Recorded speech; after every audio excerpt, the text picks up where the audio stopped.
Hey everybody, this is Mr. Lowry.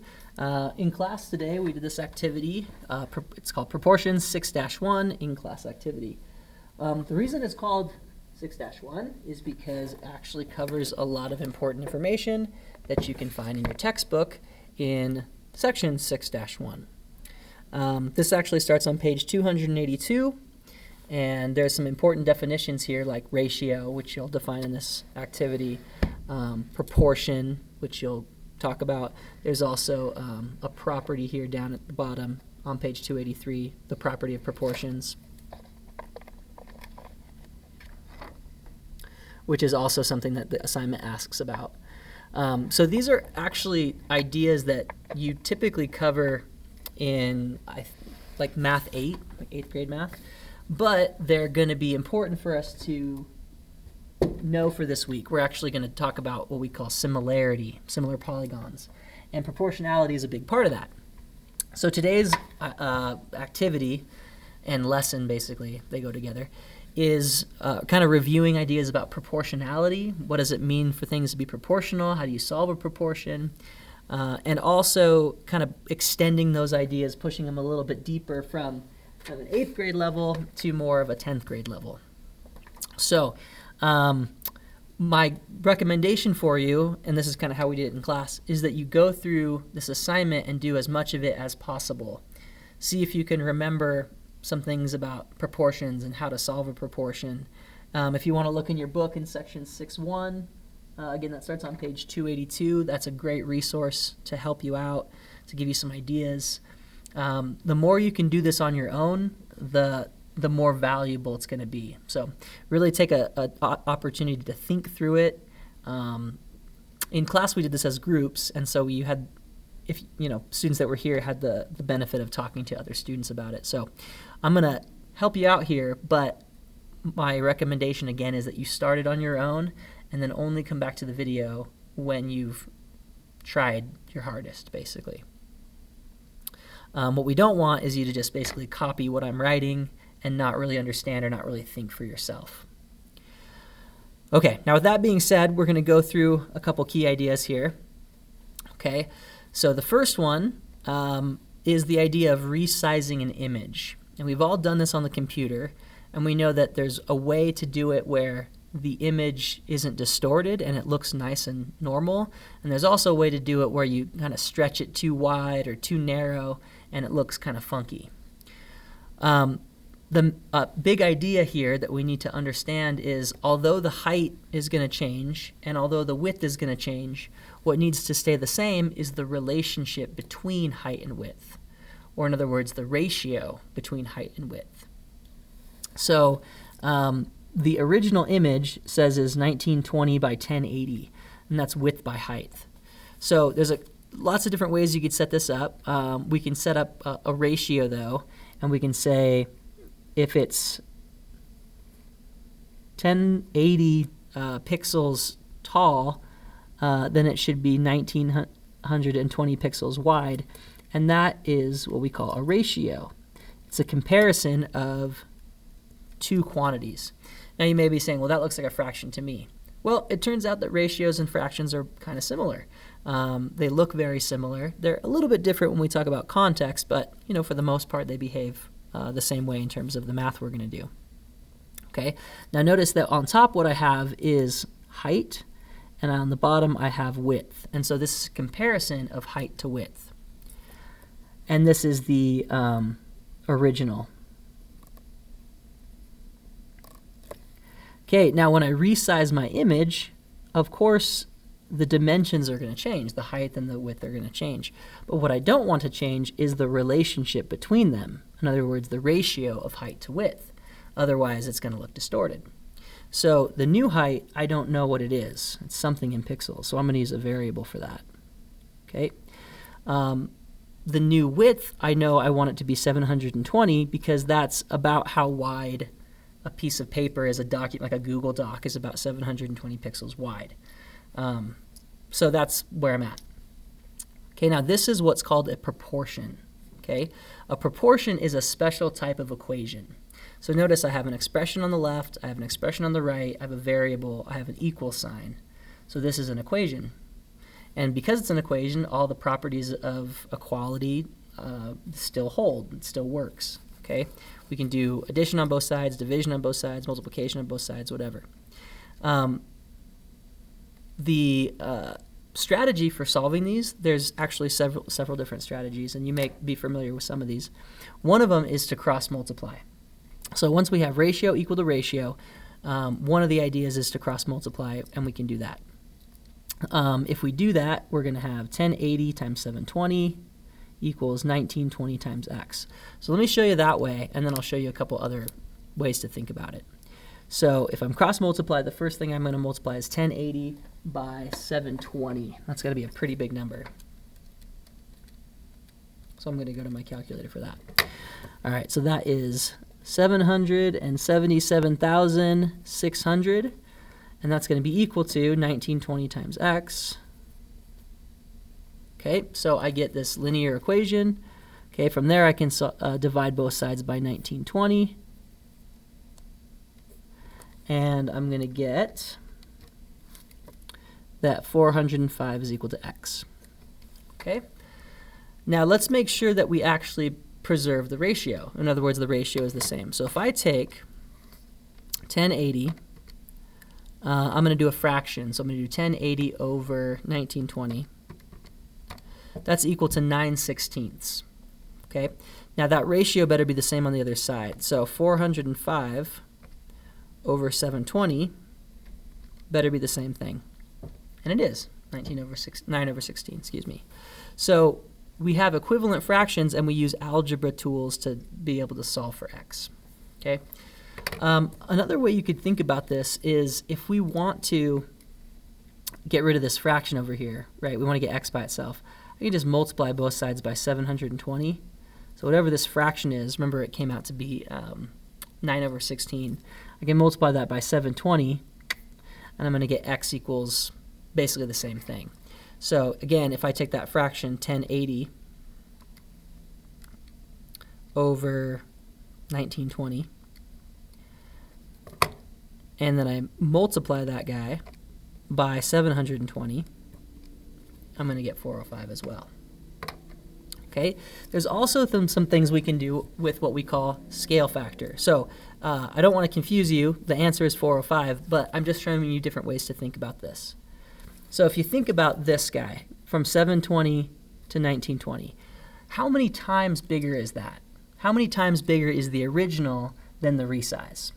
Well, what we can do here is we can take 1920 and we divide it by 720. Okay, so it's about 2.66666 repeating times bigger on the original. The width of the original is 2.6 times bigger than the width of the resize. Okay, well, that's what we call a scale factor. So if I have old times 2.66, excuse me, let's say old width times 2.666 equals original width. Sorry, I said that backwards. New width times 2.66 is original width. Then the same has to be true of the height. If I'm scaling up the width, I got to scale up the height by the same factor in order for that to work. So x times 2.66666, whatever, should be equal to this. Or in other words, 1080 divided by 2.66666 should equal what x is. So what I can do is I can say, let's just do 1080 divided by that answer. Whoops. So 1080 divided by, that was 2.66666, whatever. Okay, and that comes out to be 405 as well. So lots of different ways to think about this relationship here. Okay, there's other ways that we talked about in class, but I think that's probably sufficient to get you going. All right, now in the next question, we're trying to figure out if it's going to fit on our paper. So we have a piece of paper and a regular piece of printer paper. The dimensions are 11 inches tall by 8.5 inches wide.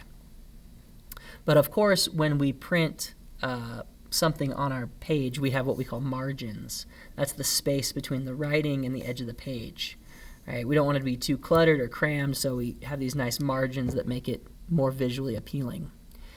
In this scenario, we want to have 1-inch margins on the top and the bottom.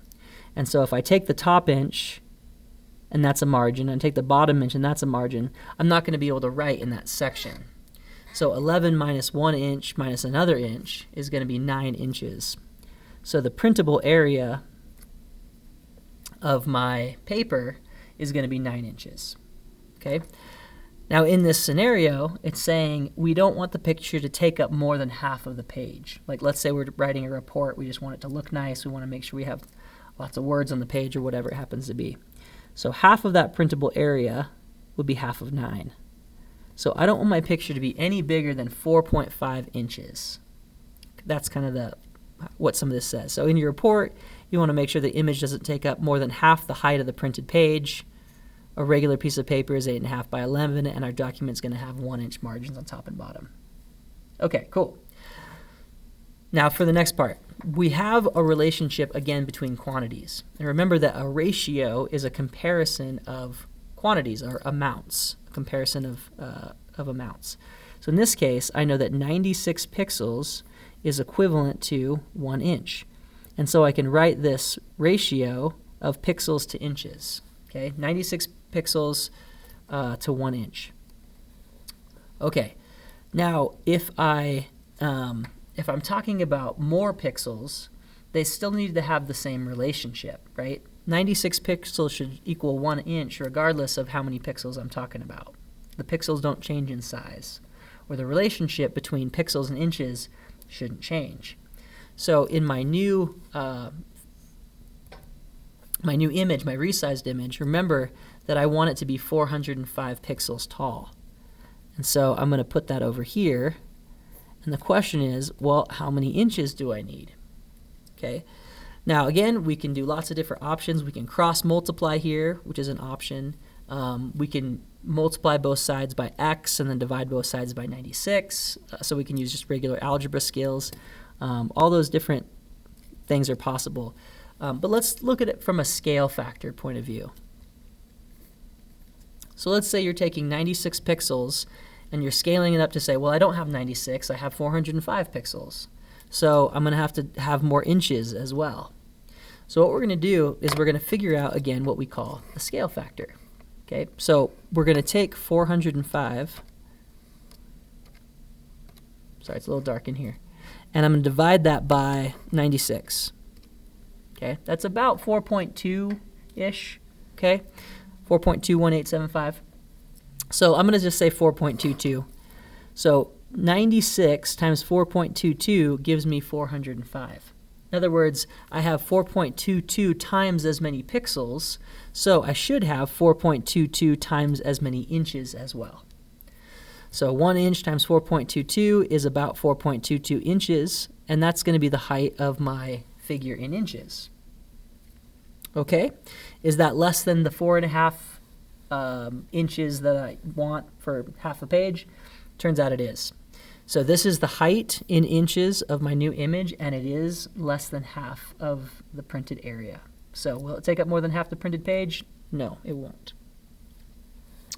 Okay, cool. So we've been talking about these words, and if you worked on this in a group, then probably you guys reminded each other a little bit of these words, ratio, proportion, things like that. I kind of reminded you of them because you don't have a group if you weren't here. So to go back into your book in 6.6-1, you can actually define what a ratio is, and that's your step for number 3. Okay, so a ratio is a comparison of two quantities, right? Quantity is just an amount. So, for example, pixels to inches, right? That's a ratio. Or inches in height versus inches in width, right? So just some comparison. Now, there's two ways to write a ratio. You can write it like this, which looks like a fraction to us or like a rational number.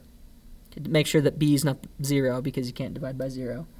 You can also write it with this like colon notation. Now, a lot of times you're going to see it in fraction notation, and so that's kind of what we're going to use today.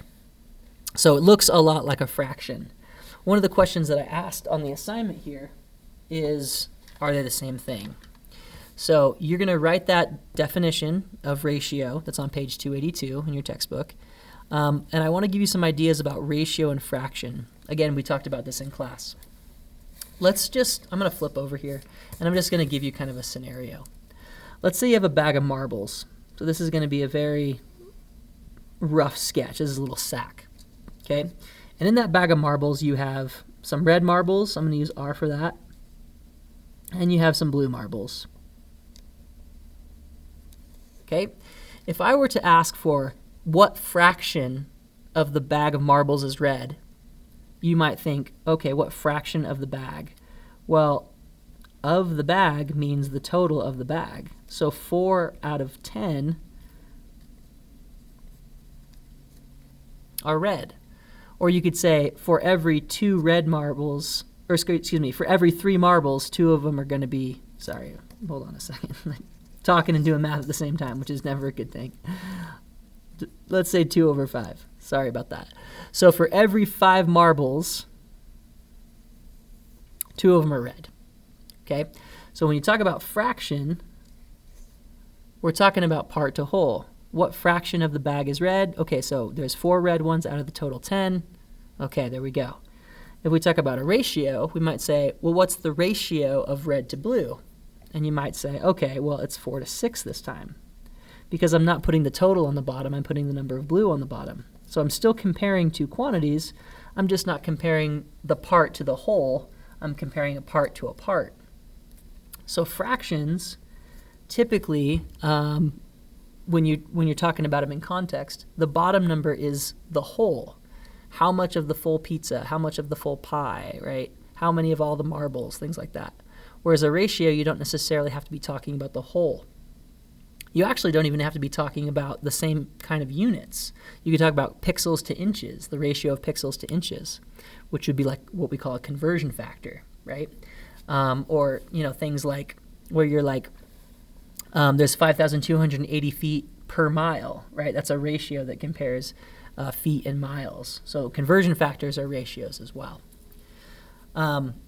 So to answer that question, is there a difference? Yes and no. When you write a ratio out, it looks a lot like a fraction. Okay? In other words, it's a rational number. It's the ratio of 2 integers. Now, in terms of the context of the question, a fraction often is talking about part to whole, where a ratio is just talking about comparing any 2 quantities. It doesn't have to be part to whole. It can be part to part, or it can be 2 kind of unrelated units even. Okay, so that's kind of the answer there. I'm not going to write that out for you. I want you to use your own words to describe what we talked about. But that's kind of the discussion that we had in class today. Okay, you're also going to use the book to define proportion, which is page 283. So you have proportion is an equation stating 2 ratios are equal. So the first thing I want you to understand is that a proportion is an equation. And the way we solve it is the same way we solve other equations. We use properties of equality, like the division property of equality or the multiplication property of equality. Okay, so it's just an equation. However, it does have a specific structure. It's ratio equal to ratio. Or basically you have 2 equivalent fractions or ratios set equal to each other. Okay?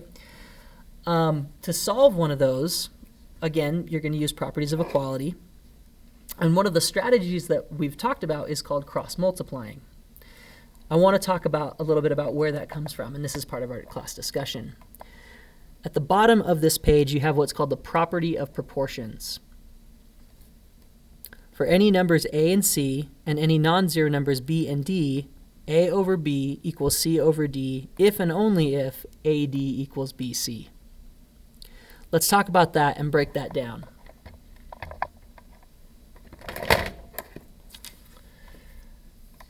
In your assignment here, you're going to write that property down, okay?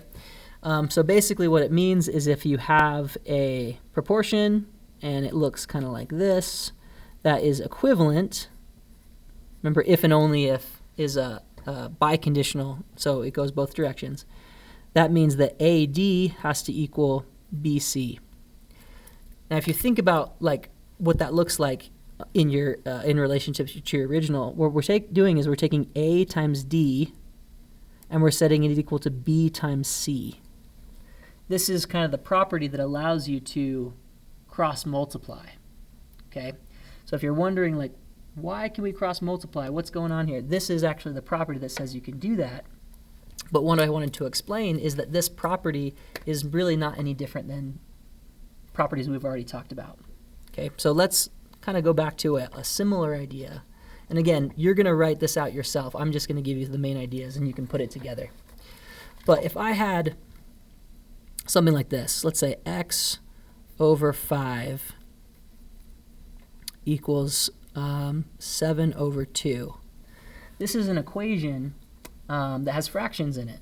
And one of the things that we talked about this year is what we call clearing the fraction. So if I want to clear the fraction, what I do is I multiply both sides by the lowest common denominator. In this case, the lowest common denominator is going to be 10, because 5 and 2 both go into 10. So if I do that and multiply both sides by 10, what's going to happen is the 2 is going to cancel out with the 2 that's in 10, and it's going to the factor of 5 is going to be left over. And here the 5 is going to cancel with the factor of 5 that's in 10, and the factor 2 will be left over, which means I'm going to have 2 times x equal to 7 times 5, which is basically the cross multiply thing. X times 2 is equal to, sorry, that was 7 times 5, not 75. So 2x is equal to 35. Now really that's just the multiplication property of equality. That's all it is. This little cross multiply guy that looks really special is just clearing the fraction, just like we did at the beginning of the year. So the reason why we talked about that and why it was important is because it comes back. It's an idea that comes back quite often. So now if you look at this guy and you wanted to clear the fraction, you might think to yourself, well, what's the common denominator? I don't really know what b and d are, but I do know that b and d both go into b times d, right? So b is a factor of b times d, and d is a factor of b times d. So what I can do is I can multiply both sides by bd. Remember, that's just the multiplication property of equality. What happens here is that the d's cancel on the right, leaving me with c times b, or b times c. And over here, the b's cancel, leaving me with d times a, or a times d. So it looks like we're cross-multiplying, but that's just basically, I don't know, kind of a shortcut to really show you that what's happening is you're multiplying both sides by the lowest common denominator. You're canceling out the common factors, and then the extra piece is multiplying the a and the c. Okay? So this property of proportions is actually the multiplication property of equality that we use for clearing the fraction. So you can show that using just by multiplying both sides by the lowest common denominator, in this case b times d.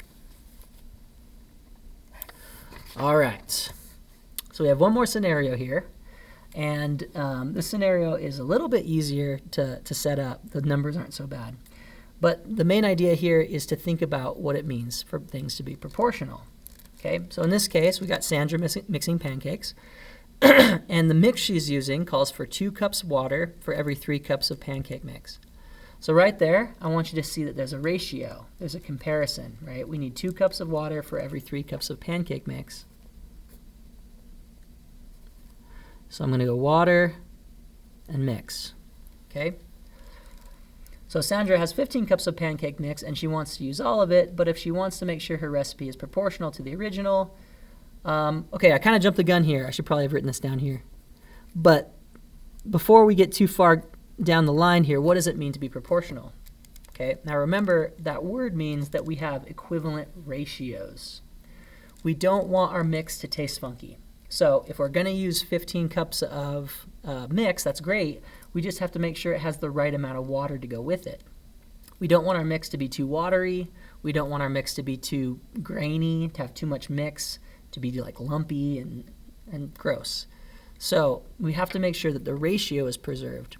So in this case, proportional, what it means is the ratio of water to pancake mix stays the same.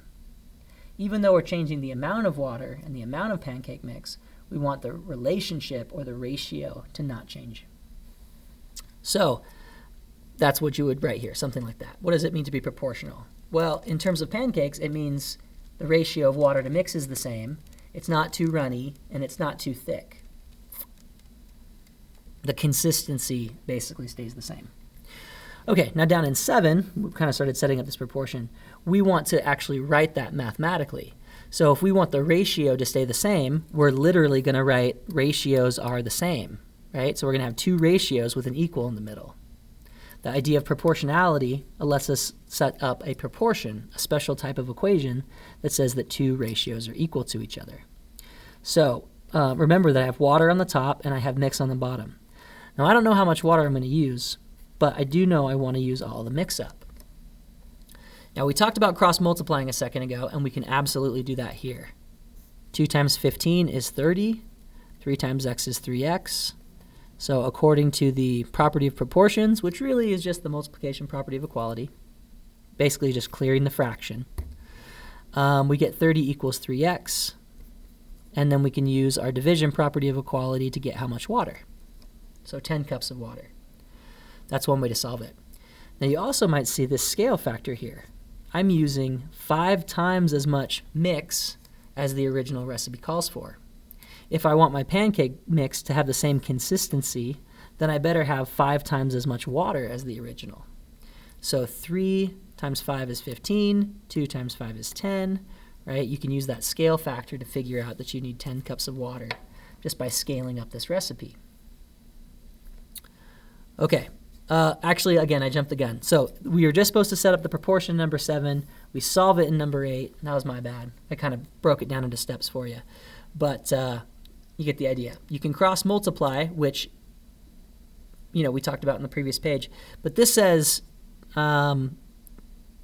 don't use cross multiply. Don't use the property of proportions, because I also want you to be able to see that scale factor. And I hope in this ratio it makes more sense. You're like, oh, yeah, 5 times as much mix and 5 times as much water. A lot of students go straight to cross multiply, which is fine. It works. But sometimes there are easier ways to get around. Okay? All right. So that's kind of the assignment here. That should help you get going. Now, this is just going to go in your notebook to talk about, we defined ratio, we defined proportion, we have some proportions that we solved, we got some examples of solving proportions in multiple different ways. So all of that is important information that we're going to need this week for our next conversations that we're going to have. We're going to talk about triangle similarity and similar polygons tomorrow. Okay, so your homework tonight looks like this, okay? And I'm just going to point out a couple real quick things to you to help you get started. There's a whole video on homework assignment posted in the assignment itself, but I just want to show you some things related to what we just talked about. Okay. Now, one way to solve these proportions is to cross multiply. In other words, use the property of proportions. So if I do that here, I have what we call binomials, or I have two-term expressions. So if I'm multiplying by a binomial, I want to make sure that I put that binomial in parentheses so that I don't forget to distribute. So this is how you do 10 times the expression n minus 9. Okay, over here, I'm also going to cross multiply. So I'm going to have 3n minus 2 times 5, or in other words, 5 times 3n minus 2. Again, using parentheses there for my binomial so that I multiply both pieces by 5. So that's the setup. Now you can solve this pretty confident. You guys know how to solve these because this is just a linear equation. So distribute, combine like terms, group the n's on one side, right, solve for n. Your final answer should be n equals something. You'll box that. What I wanted to point out, though, is that sometimes you can find a scale factor.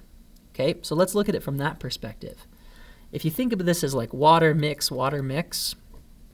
you might notice that the original has 2 times as much water, right? So 5 times 2 equals 10, right? It kind of looks like I'm doubling this way or I'm halving this way, however you want to think about it.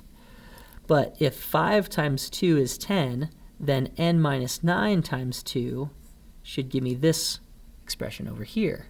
So I can take this quantity, let's say this represents mix, pancake mix, multiply it by 2, and that should give me this amount of pancake mix.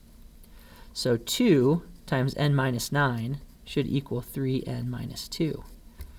Now these equations look a little bit different from each other, But if you divide both sides by 5, this 5 will cancel, and this one will turn into a 2, and you'll get the same thing. Sorry, we don't need this parenthesis right here. So sometimes there's a shortcut. If you can see that scale factor, or if you can see a common ratio or something, common factor, you can use that. Same thing is true in number 2. Notice that this top is 2 times bigger than the bottom. Okay, well then the top better be 2 times bigger than the bottom, right? So k minus 11 times 2 better be equal to k minus 6. That relationship top to bottom also needs to be preserved as well. Now you could definitely cross multiply. That will also get you there. Sometimes it's a little extra work, but I'll leave that up to you. Remember, we're trying to solve for k. When we're solving a proportion, we're just solving for the variable. A proportion is just an equation. It's just a special type of equation, ratio equal to ratio. So solving a proportion and solving an equation are no different. We're just trying to get the value of the variable. And if we find that value, we can test our solution by plugging it back in and seeing if it gives us a true statement. So we're looking for the k. If you want to test that you got the right k, you can plug it back in and make sure you get equivalent fractions here. All right, hope that helped you guys out. I am going to have you guys turn this in-class assignment in just to make sure that you're accountable for that information, because it's important stuff you're going to need to know. So if you're in class, you're going to turn it in. If you're at home, you're going to turn it in. All right, thanks for watching, and I'll catch you guys soon.